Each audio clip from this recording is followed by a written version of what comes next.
आप हमारी ऑडियंस को सब बता दो। बाहर से आवाज आ रही है। सो स्टेप नंबर 1 इज, यानी कि एक क्या था, मैंने ये ऑन किया था, मेरा स्टॉपर निकल गया। अरे डाल देना, अब तो सब दोस्त हैं अपने।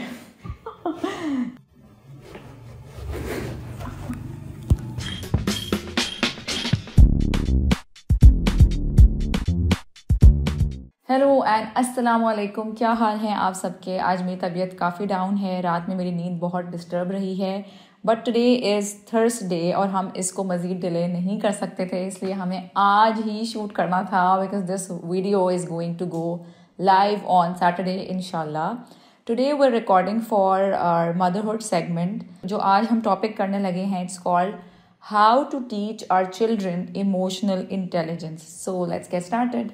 तो इमोशनल इंटेलिजेंस आखिर है क्या? ये लफ्ज़ हम इतना सुनते हैं इंटरनेट पर, चले आज इसको हम डिटेल में करते हैं। It's basically ability to identify and monitor our own emotions so that we can choose to have emotional strength. ठीक है, आप अपनी सिचुएशंस को चेंज तो नहीं कर सकते, लाइक समटाइम्स नहीं कर सकते, but you can choose how you are reacting to a certain situation.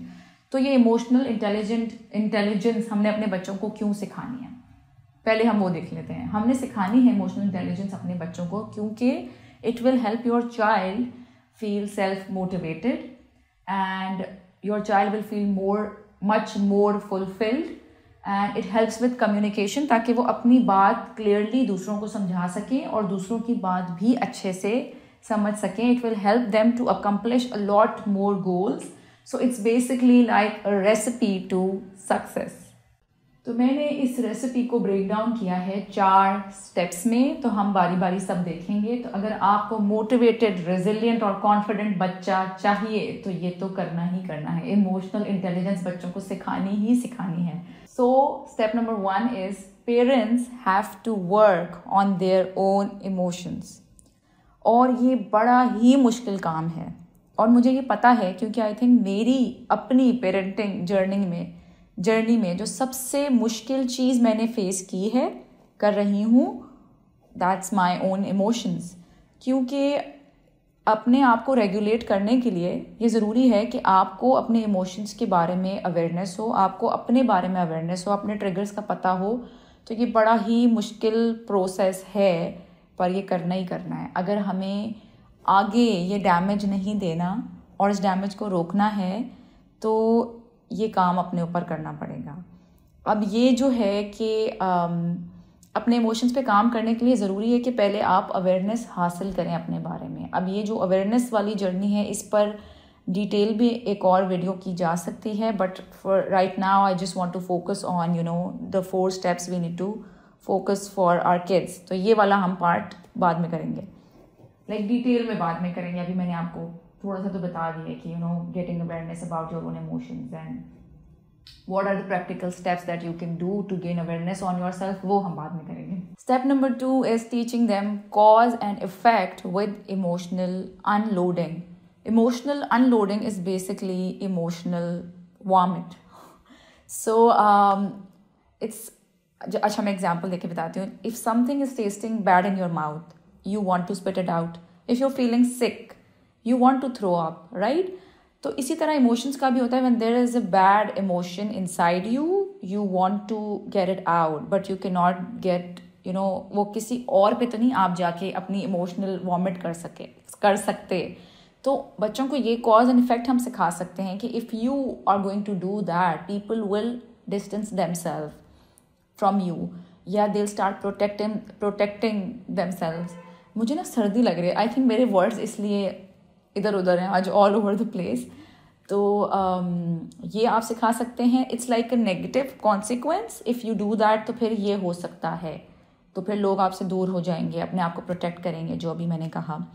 So this is one way of teaching your kids कि आप इमोशनल अनलोडिंग हेल्दी वे में कैसे कर सकते हैं। Like for example you can have regular meetings. आप हफ्ते का एक दिन रख लें where you can dedicate that meeting to you can talk about your emotions, कि आप पहले खुद करें, डेमोन्स्ट्रेट करें, and then you can encourage your kids कि they are free to express like you can label it special talk या कुछ भी करके ना, ताकि उनके वो जो इमोशनल वो है ना बर्स्ट जो आते हैं, आउटबर्स्ट, वो आराम से इजी वे में उनको लेबल करना आ जाए, बताना आ जाए, ताकि वो फिर उससे बच जाएंगे ना कि एकदम जो अनलोडिंग होती है। ये थोड़े बड़े बच्चों के लिए, छोटे बच्चों के तो होंगे मेल्टडाउन्स, वो तो उसको नहीं ऑब्वियसली कर सकते, पर एज अप्रोप्रिएट आप ये सिखा सकते हैं बच्चों को। Okay, so step 3 is having an open communication with our children. This is very important, और इसके ये इमोशनल इंटेलिजेंस के अलावा भी बहुत सारे फ़ायदे हैं जो मैं हर वीडियो में बताती हूँ, फिर से बता देती हूँ। सबसे पहले तो ये कि लिसनिंग इज़ वेरी इंपॉर्टेंट, कि आप अच्छे लिसनर बने और बच्चे की बात ध्यान से सुने। नंबर 2 इज़, एक तो आपने सुन लिया, ये स्टेप नंबर 3 का ही नंबर 2 चल रहा है, और दूसरा ये कि आप उन्हें फिर हेल्प करें, and you have to like empower your kids, उनको फ्रीडम ऑफ एक्सप्रेशन दें उसमें। मतलब आपने स्टेप्स छोटे छोटे लेके उनको प्रैक्टिकल वे देना है कि जहाँ उन्हें रेगुलेट करने की तरफ लेके जाना है आहिस्ता आहिस्ता। यानी कि make a plan for future so they don't feel stuck in that emotion, कि अच्छा दोबारा यही फील हो रहा है, दोबारा ये सब कुछ हो रहा है। तो आपने उनको रेगुलेशन की तरफ ब्रेक डाउन करके लेके जाना है। So step number 4 is help children analyse themselves, यानी कि you have to break down their actions. वो आप कैसे कर सकते हैं कि जब बच्चा कुछ कर रहा है तो वो अपने आप को नहीं देख सकता, आप उसको देख सकते हैं। तो breaking down what you see and saying it, like describing what you see, will help your child see it. वो बच्चे को फिर नज़र आएगा कि अच्छा ये मैं कर रहा हूँ, और ये मैं कर सकता हूँ, और ये मैं नहीं कर सकता हूँ, या ये मैंने गलत किया। तो they will be able to see where they need to improve। तो ये बच्चे क्योंकि ख़ुद एनालाइज नहीं कर सकते, तो हमने उनको एनालाइज करवाना है। पर ये पूरा प्रोसेस और ये जो सारे स्टेप्स हैं, ये बहुत ही सुकून से अपनी बॉडी लैंग्वेज को काम रख के, अपने आप को काम रख के, ताकि बच्चे को ये महसूस ना हो कि मेरी ट्रेनिंग मेरे पेरेंट्स के लिए बर्डन है, या वो एक बर्डन की तरह आपने नहीं करना है। अगर किसी भी काम में सख्ती आ जाएगी तो वो बच्चे को लगेगा कि मतलब वो फिर वो रिलेशनशिप वैसा नहीं बनेगा। मतलब अगर मैं आसान उसमें बताऊँ, खैर अब तो तुम डाल दो ना, ब्लूपर्स भी डाल। हाँ, हमारी ऑडियंस को सब बता दो। मतलब I am still not use to it ना, कि कितना अरसा हो गया है हमें, हमारा कौन सा 2 months कंप्लीट हो गए ना। This is our like third month starting, और मेरी वही हरकतें और रोज मुझे बता रही होती है कि आप ये रिकॉर्डिंग को यूँ करें, सही बैठें, हिले नहीं, और मेरी वही सारे लाइक स्लो लर्नर। जब कोई इमोशनली इंटेलिजेंट नहीं होता तो आप देखते हैं कि कुछ लोग होते हैं ना, वो दूसरों को ब्लेम करते हैं, एक्सक्यूजेस बनाते रहते हैं, अपने ऊपर काम नहीं करते, कोई प्रैक्टिकल स्टेप्स नहीं लेते अपने आप को इम्प्रूव करने के लिए। तो अगर आपको लगता है कि आपके अंदर भी ये कमी है, तो ऐसा नहीं है कि आप अपने आप को ठीक नहीं कर सकते। There is always room for improvement. आप अपने ऊपर काम करें, और बिल्कुल ये कर सकते हैं। मैं इस पे बात इसलिए करना चाहती थी क्योंकि हमारे यहाँ जो अहमियत फ़िज़िकल हेल्थ को हासिल है, वो इमोशनल हेल्थ को नहीं है।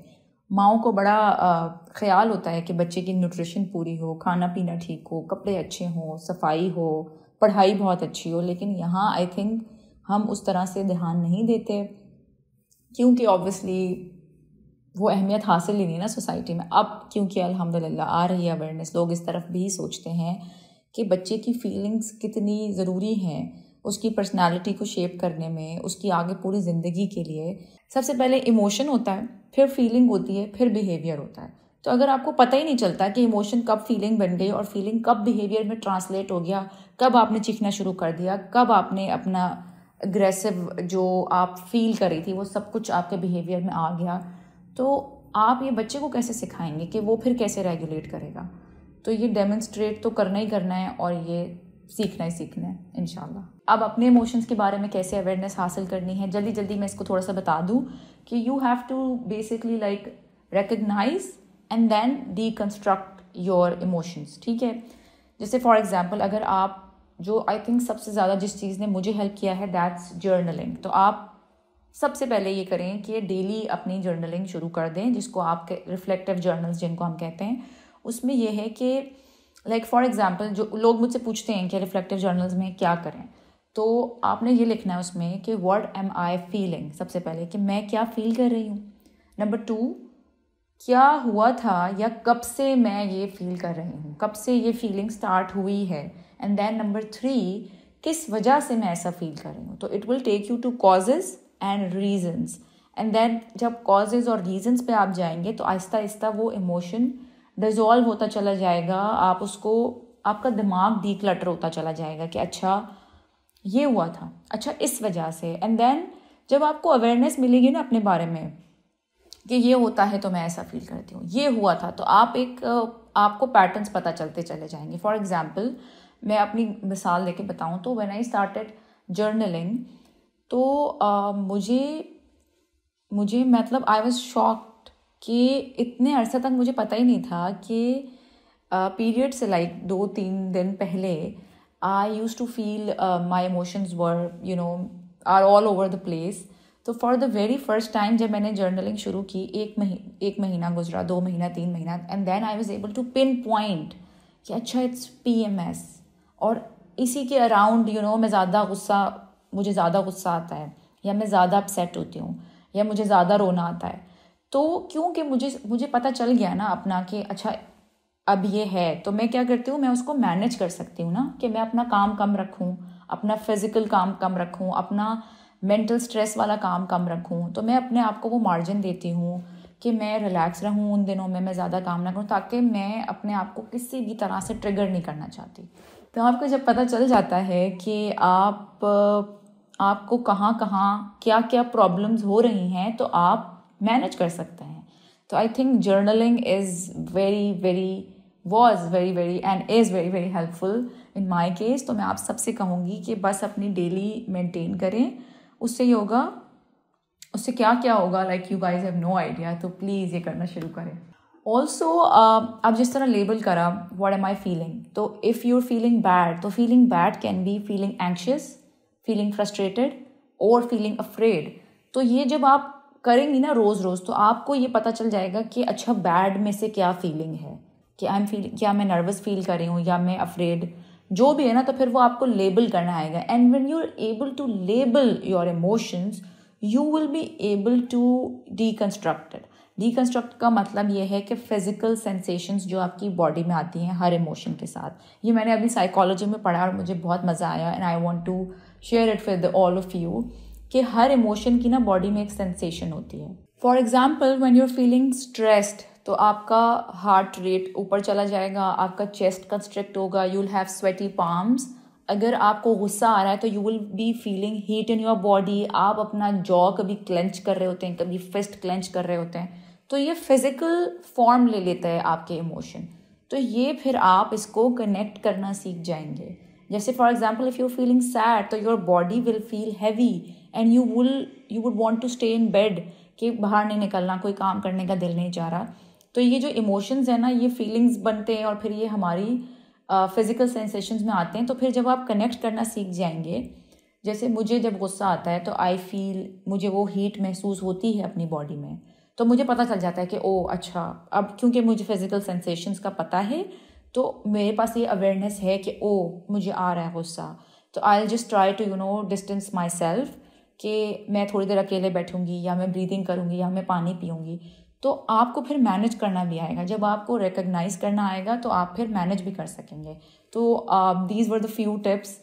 सो I hope this video was helpful. Let me know in the comment section अगर आपके कोई सवाल हैं, जो भी फीडबैक आप देना चाहते हैं। I will see you in the next video. Thank you very much. अल्लाह हाफिज़।